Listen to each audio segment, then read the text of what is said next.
রানুদি বেরিয়ে এসো, তোমার জন্য বিরিয়ানি নিয়ে এসেছি। মানে হিমেশ চান সে ভাইরাল তলতলা মুরগির মাংস।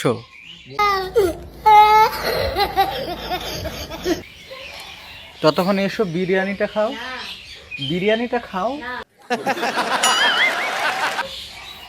বিরিয়ানি আছে, এ দেখো। कैसा लगा मेरा मजाक? ভিডিও বানাচ্ছিল, দেখো।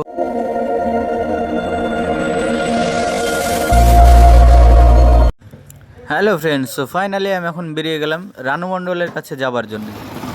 তবে এই ঠান্ডা কুয়াশার মধ্যে সকাল সকাল বাইক চালিয়ে পৌঁছে গেলাম আমার নিয়ার বাই স্টেশনে তো পৌঁছে গেলাম, কিন্তু ট্রেন এখনও আসেনি, তাই আমাদেরকে কিছুক্ষণ দাঁড়িয়ে থাকতে হলো ট্রেনের জন্য। তবে আমার মতো আরও অনেকেই ট্রেনের জন্য অপেক্ষা করছিল। আর তোমরা দেখো সকালের ভিউটা কত সুন্দর না? স্টেশন চত্বরগুলো খুব সুন্দর লাগছিল। বলতে বলতেই ট্রেনটা এসে গেছে, আর আমরা খুব হ্যাপি যে যাই হোক কিছুক্ষণ দাঁড়িয়ে থাকার পরে ট্রেনটা এসে গেছে। খুব সুন্দরভাবে পাশ কাটিয়ে চলে গেল। তো ফাইনালি আমরা এখন ট্রেনে উঠবো বলে রেডি হয়ে গেছি। তবে আজকের ব্লগটা যে খুব সুন্দর হতে চলেছে এটা আর বলার বাকি রাখে না, তোমরা বুঝতেই পারছো। তো বলতে বলতেই আস্তে আস্তে ট্রেনে উঠে গেলাম। দেখতেই পাচ্ছি ট্রেনের ভিউটা বেশ ভালো লাগছে, লোকাল ট্রেন আমাদের। সো ফাইনালি 2 ঘন্টা পরে ট্রেন থেকে নামলাম রানাঘাটে স্টেশনে নামলাম। রানাঘাট নেমে গেছি। রানাঘাটে রানু মণ্ডলের বাড়ি যাচ্ছে এখন। তোমরা ব্লগটি দেখতে থাকো, আশা করি খুব ভালো লাগবে। এই সেই রানাঘাট স্টেশন যেখানে রানু মণ্ডল ভাইরাল হয়েছিল গান দিয়ে। সেখানে হিমেশ চান্স দিয়েছিল গান গাইবার। তো সেসব স্মৃতি অনেক কিছুই জড়িয়ে আছে। এই স্টেশন দিয়ে বহু মানুষ আসা যাওয়া করে, অনেক মানুষ অনেক জায়গায় যাওয়া আসা করে। সো ফাইনালি আমি এখন স্টেশন থেকে বাইরে বেরিয়ে আসলাম। বেরিয়ে আসার পরে দেখছি একটা বড় মার্কেট। গেট দিয়ে বেরিয়ে এসে তারপরে টোটো ধরবো বলে রেডি হলাম, আর টোটো ধরে চললাম রানু মণ্ডলের বাড়ির উদ্দেশ্যে। জানি না রানু মণ্ডল কোথায় থাকে, খুঁজে বের করব, তাই বলে চলে এলাম। তো দেখা যাক কী হয়, রানু মণ্ডলকে দেখতে পাই কি না, এটাই হচ্ছে দেখার। তো টোটো ধরে চলে গেলাম রানু মণ্ডলের বাড়ির উদ্দেশ্যে। এই রোডের ধারেই রানু মণ্ডলের বাড়ি। রানু মণ্ডল এই গলির শেষে থাকে একা। সো ফাইনালি রানু মণ্ডলের বাড়ি দেখতে পেয়ে গেছি। এই সেই বাড়ি যেখানে অনেক বড় বড় ক্রিয়েটার থেকে শুরু করে অনেক ছোট ছোট ক্রিয়েটারও এসেছে ভিডিও বানাতে। কি অবস্থা! আর রানু মণ্ডল খেতে খুব ভালোবাসে, মাংস বলো, বিরিয়ানি বলো, তাছাড়া আমুল দুধ, এইসব চা বিস্কিট এইসবগুলো খেতে খুব ভালোবাসে। তো ওর জন্য কিছু নিয়ে যেতে হবে, না হলে কিন্তু ও গেট খুলবে না বা দেখা করবে না, ওর সঙ্গে মিট আপই করতে পারবে না, বুঝলে? ও গেট খুলতেই চাইছিল না। আমরা কথা বললাম, কথা বলার চেষ্টা করলাম, রানুদি বাইরে এসো বাইরে এসো বাইরে এসো, কিন্তু বাইরে আসতেই যাচ্ছে না। হ্যাঁ, আগে এই যে দেখলো যে সব কিছু নিয়ে এসেছি কিনা তবেই ও আসতে চাইলো, তাছাড়া কিন্তু আসতে চাইনি।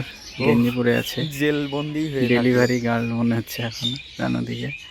রানুদি বেরিয়ে এসো, তোমার জন্য বিরিয়ানি নিয়ে এসেছি।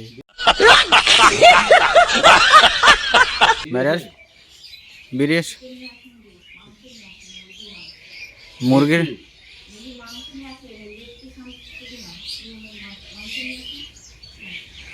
মুরগির মাংস।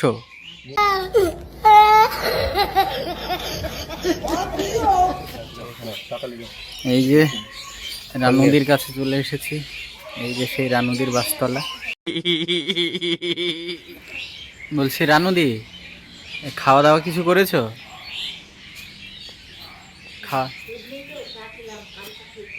হ্যাঁ, ও আচ্ছা আচ্ছা, সবেমাত্র চা খাওয়া হলো।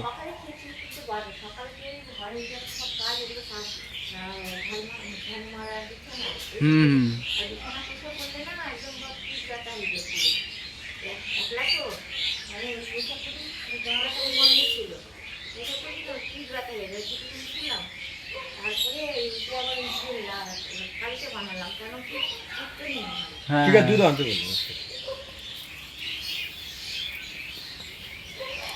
ততক্ষণ এসো, বিরিয়ানিটা খাও, বিরিয়ানিটা খাও। বিরিয়ানি আছে, এ দেখো। कैसा लगा मेरा मजाक? তো ফাইনালি আমরা এখন রানুদির বাড়িতে, রানুদি আসছে, রানুদির জন্য খাবার টাবার নিয়ে আসা হলো। একটু বাইরে বেরিয়ে আসেন, বাইরে রানুদি বাইরে বেরিয়ে। চলুন ভালো লাগে না সকাল যখন তখন কিন্তু কি হয় মন খুব খারাপ হয়ে যায় বাস্তবে। তখন একদমই মনে হয় যে একলা পারি, অবশ্যই একলা থাকা অনেক ভালো ছিল, তাই না? তার থেকে ভালো লাগে না। আপনি বলুন যে আপনি কোথাও থাকেন, আপনার ঘরের পাশে হোক বা আপনার কাছে যে আপনি যেখানে থাকুন না আপনাকে উৎপাত করে, কতটা আপনার ভালো লাগে? কখনোই কোনো সময় ভুল বশত বা মানে কিছু অন্যায় মানে ভুল করে কিছু হলে সেটা ব্যাপার আলাদা, যে ভুল করে, কিন্তু ওটা ভুল না, ওটা হচ্ছে অন্যায়। তো অন্যায় করে যেগুলো করে সেগুলো তো সহ্য করা যায় মানে খুবই কঠিন। তো পরে টিট ফর ট্যাট, যে যেমন তাকে সেরকম ভাষা বলতে হয় না, কিন্তু নিজেরই ভালো লাগে না, ঘেন্না ধরে ওদের সঙ্গে হবে। ঠিক আছে, ট্রিট বলুন বা ব্যবহার, চিট করা যেগুলো চিট না ট্রিট জানে মানে কি হয়েছে মানে তাদের সঙ্গে সে ব্যবহারটা। ঠিক ঠিক ঠিক। চিটিং বাজ তো ওরা অবশ্যই, যদি চিটিং বাজ না হতো তাহলে কি আর ফোন করতে পারতো? ঠিক ঠিক, তাই না? তো বলছি আপনার এখন শরীর ভালো আছে? আপনার কেমন আছে শরীর? আমার ভালো আছে। আমার ভালো আছে, আমাদের সবাই আমরা ভালো থাকি সবসময়। ভালো থাকলে তো এই কারণে কি জানি তো যে মানে যেটা নাকি সচ মানে সত্যি, যেটা নাকি হ্যাঁ ট্রুথ, তো সে সবাই থাকে তো দরকার নেই। কারণ এই কারণে যে মানুষকে তার জন্য নিজেদেরও অনেক সৎ হতে হয়, একদম বা ভালো হতে হয়। মানে রানুদিকে সবসময় দেখতাম ফেসবুক, ইউটিউব, একদম মানে কি মানে দেখেই কিন্তু আমি মুর্শিদাবাদ থেকে এসেছি যে দিদি কেমন আছে রানুদি, তার জন্য কিন্তু আমি মুর্শিদাবাদ থেকে অত দূর কষ্ট করে, বুঝতে পারছেন তাহলে আপনার সংসার কিভাবে চলে? খুবই কষ্টকর ব্যাপার ছিল, দেখছেন ঘরে আপনারা দেখতে পাচ্ছেন খাবার নেই, আর এখানেও টেবিলেও কোনো খাবার নেই, খাবার টেবিলেও নেই বা কোনো খাবার নেই। সুতরাং কিভাবে জীবনযাপন করছি আমি সেটা আপনাদের কাছে বলার আগেও আপনারা বুঝতে পারছি, আমি তার জন্য বলছি। তার মধ্যে পরিস্থিতি আমার কাপড় পোশাক দেখে, কারণ আমাকে এত যারা ভালোবাসতো ভালোবাসে, অনেকে অনেক গাওনা গায়ে বা গিয়েছিল, কিন্তু ওইসব মানুষ না করে এটা একটা অকেশন গেছে না আপন না পর কেউ নেই পাশে, বা এটা একটা হচ্ছে ক্রিসমাস উপলক্ষে, তাই তো, বা বড়দিন উপলক্ষে কোনো একটা ড্রেস আনা বা কোনো একটা শাড়ি বা কোনো একটা নাইটি বা কোনো একটা হতো না। আচ্ছা, একটাই ব্যক্তি ছিল যার নাম ছিল ইব্রাহিম, সেই ব্যক্তি আমাকে আমার মানে খুব দরকার ছিল না হাফ প্যান্ট, কারণ তখন চাড্ডিও পাওয়া যাচ্ছিল, সেই কারণে সে আমার নতুন চাড্ডি আর একটা হাফ প্যান্ট এনে দিয়েছিল। মানে প্যান্টটা হয়তো তার ছিল, কেটে ছোট করে এনে দিয়েছিল, এত মানে এত প্রয়োজন ছিল যে মানে আমি বললাম তুমি আমাকে তোমারটাই দিও, মানে যেটা পরে আছো সেরকমই একটা তোমার থাকলে আলাদা সেটা আমাকে এনে দেবে, তাও আমাকে তাই দিয়েছিল। কিন্তু এছাড়া যেটা নাইটি গায়ে পরা যে তাও নেই। এইটা তো সে বড়দিনের কত আগে, 15 দিন কি 20 দিন আগে যেটা পরে আছি সেই থেকেই কন্টিনিউ করছি। আর যখন স্নান যদি বা করি তাহলে পরে সে এটাই পরতে হয়, তাহলে মানে কোনো মানে হয় না, তাই না? এক্সট্রা কোনো ড্রেস নেই এটা পরবো। আর কোথাও গেলে তখন তো শাড়ি পরতে, বাট আমি শাড়ি তো সবসময় পরা যাবে না, সেই কারণে ঘরেও না পরা যাবে না কোথাও।